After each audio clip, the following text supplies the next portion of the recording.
Εδώ λοιπόν βλέπουμε τη συγκλονιστική ομελέτα. Την Ανίτα η οποία έχει φάει τον άμπακο. Την Ευγενία η οποία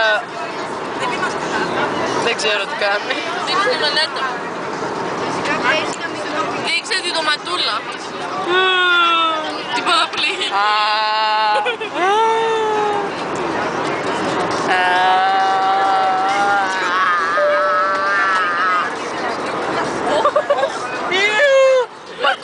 Το πράγμα.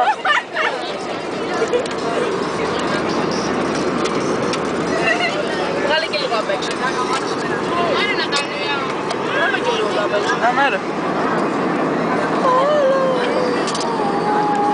Την ομελέτα σου. Μη μου τη χαλάσεις. Θέλω να τη φάω. Για ρίξε λίγο αλάτι. Ποιος φούσκωσε? Ποιος φούσκωσε? Παιδιά, γιατί φουσκώσατε?